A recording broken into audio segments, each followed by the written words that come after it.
They always tell you that space is full of wonder and awe, and that's true, but it's also full of things older than fear itself, from planets made of pain to places where time becomes a weapon of eternal torment. These are 10 facts about space that will make you want to hold the Earth a little tighter. There are worlds out there that make hell look merciful. One of them orbits a star just 64 light-years from Earth, in the constellation Vulpecula. It's called HD 189733b, a gas giant slightly larger than Jupiter. Don't be fooled by its inviting blue glow. Beneath that exterior is a planet of chaos and terror, orbiting so close to its sun that a year lasts just 2 Earth days. The atmosphere glows a beautiful cobalt blue, but that beauty hides chaos.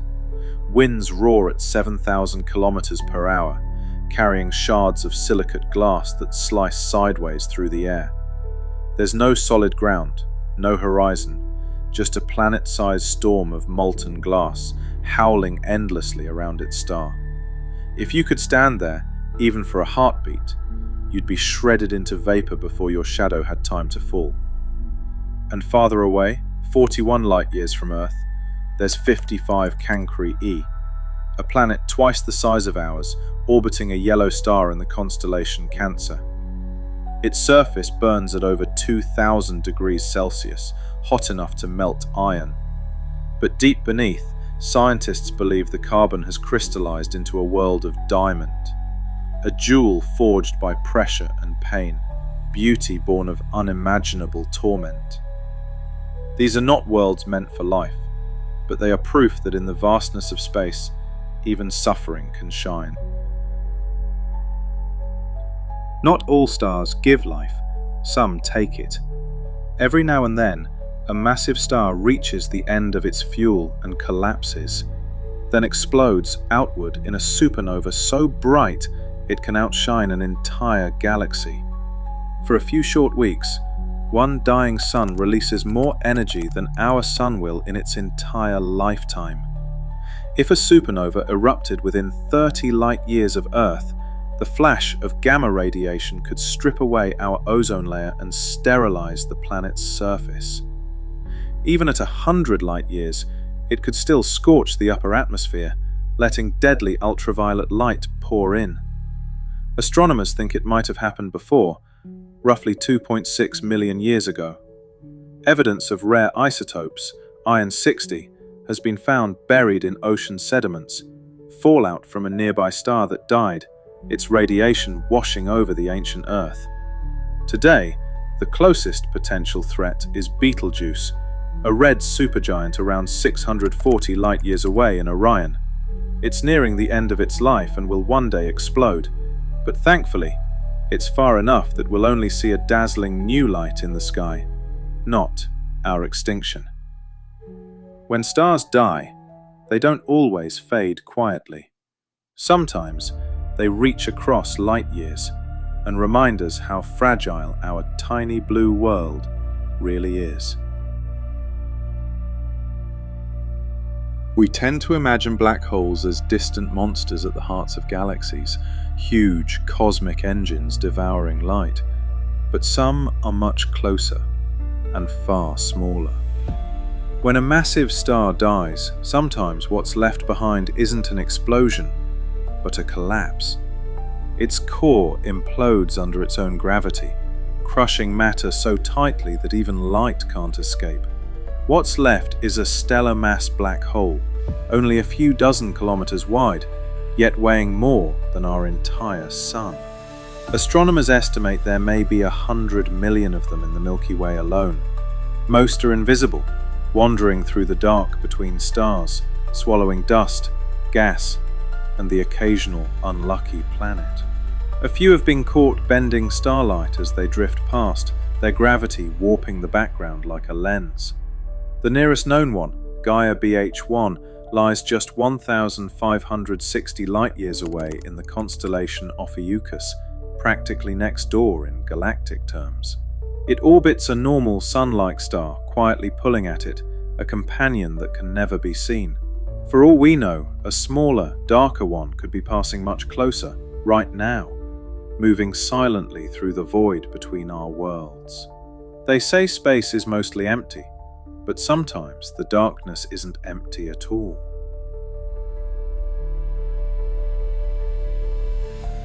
Imagine falling toward a black hole.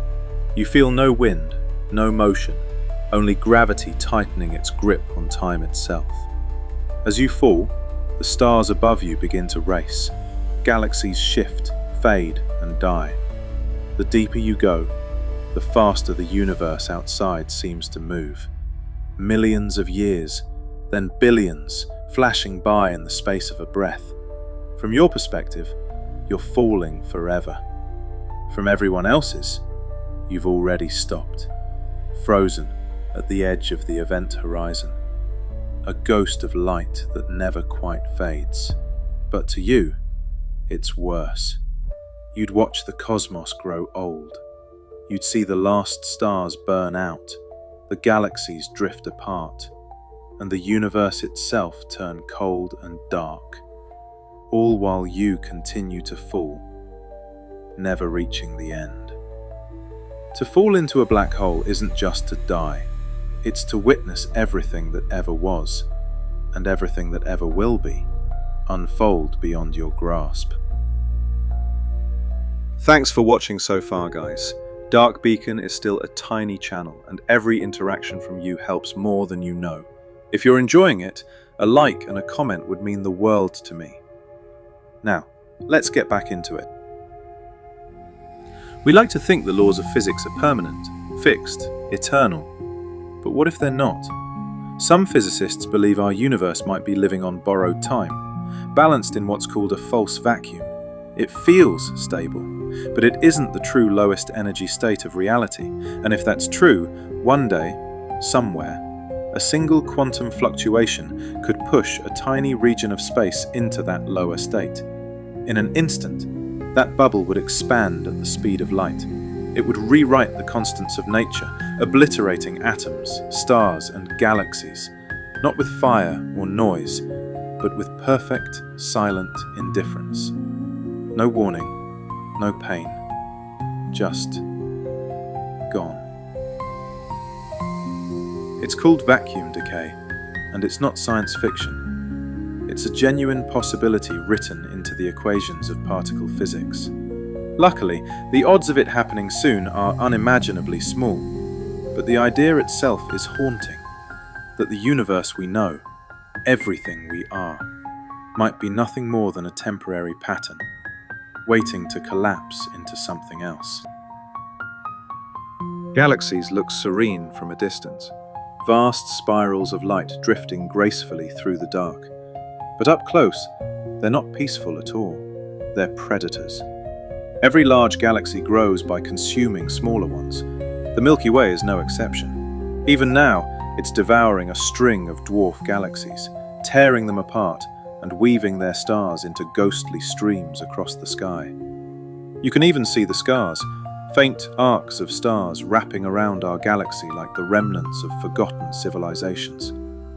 And the next great feast is already on the horizon. In about 4 billion years, the Andromeda galaxy, twice our size, will collide with us head-on. Its stars will pass through ours without touching, but gravity will shred both galaxies apart, mixing them into one colossal new world, Milkomeda. For a moment, the night sky will blaze with 10 times more stars than we see now. Then, slowly, it will fade again, until all that remains is a single, swollen galaxy adrift in the dark. Creation through destruction. That's how the universe grows.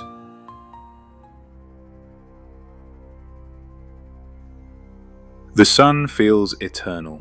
It's the giver of life, the golden heartbeat of our world. But even stars have lifespans. In about 5 billion years, the sun will run out of the hydrogen fuel that keeps it stable. When that happens, gravity will begin to crush its core, forcing it to burn heavier elements like helium. The reaction will make the outer layers expand, slowly at first, then violently. until the sun swells into a red giant.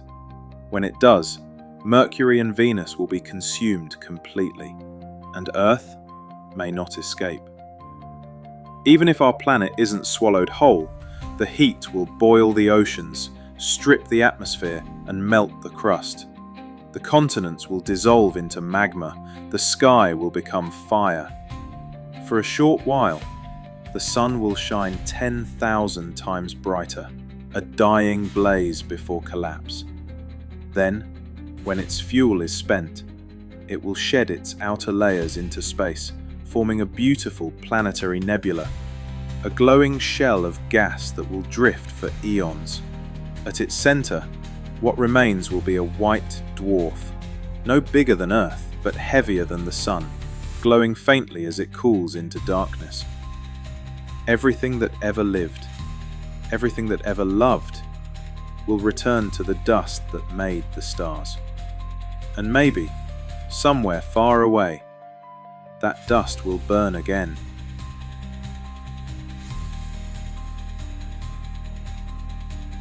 If you could turn off every star, every planet, every source of light in the universe, space would still glow. Faintly, quietly, like a memory. That glow is called the cosmic microwave background, the afterglow of the Big Bang itself.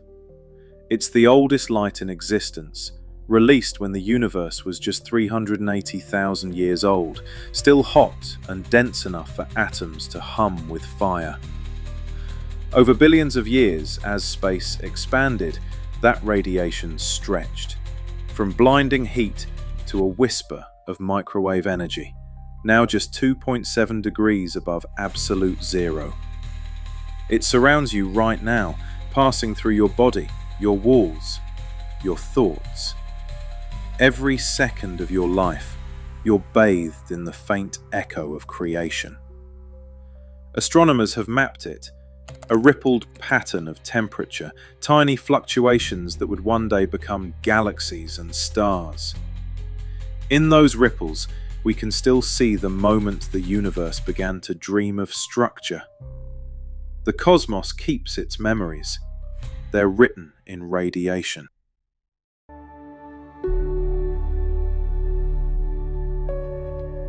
We look up at the night sky and see endless stars, but that's an illusion of abundance.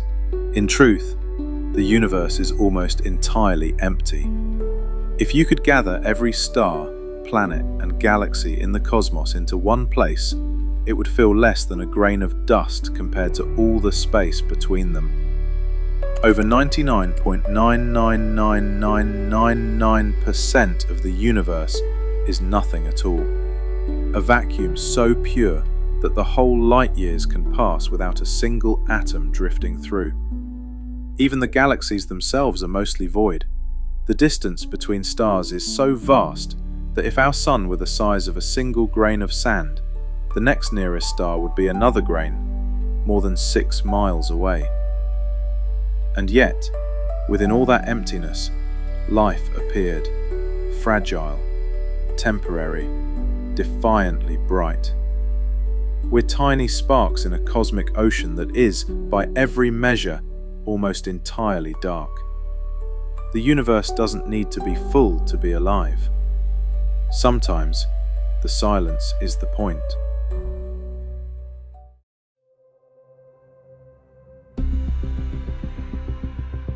Every second, you're being hit by something ancient.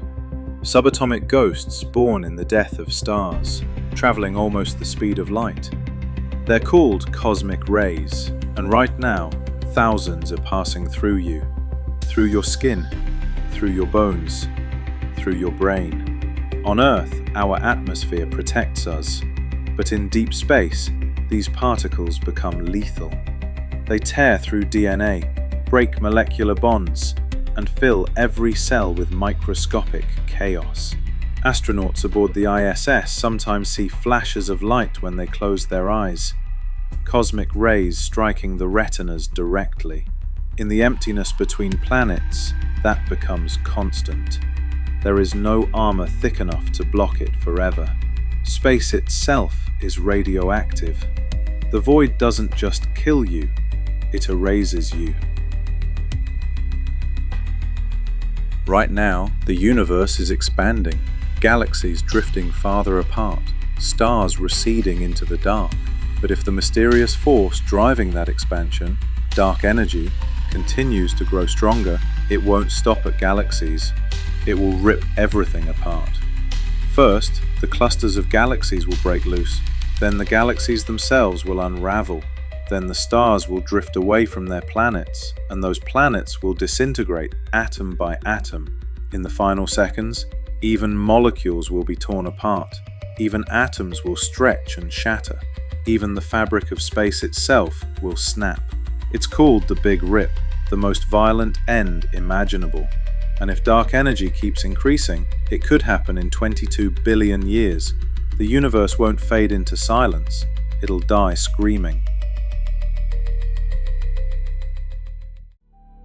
For all our knowledge, for all our telescopes and theories, the universe remains mostly unknowable. We've learned that it's vast beyond reason and hostile beyond mercy. Yet somehow, within that chaos, we opened our eyes. We chose to see past the terror and embrace the beauty in all of its imperfection. We are made of the same atoms that once burned in the hearts of stars, the same matter that will one day drift as dust between galaxies. Everything that terrifies us about the cosmos, its violence, its silence, its indifference, is the same raw power that gave birth to life itself. Our eyes are windows to the same terror that opened them. Maybe that's the secret the universe keeps from us, that horror and beauty were never opposites. They were always the same thing, an orchestra playing the melody of creation in harmony. And if all of this ever ends, the stars, the galaxies, even time, then at least, for one fleeting moment, the universe knew it was alive. Thanks for watching, guys. Please leave a like and a comment, it really helps. See you next time.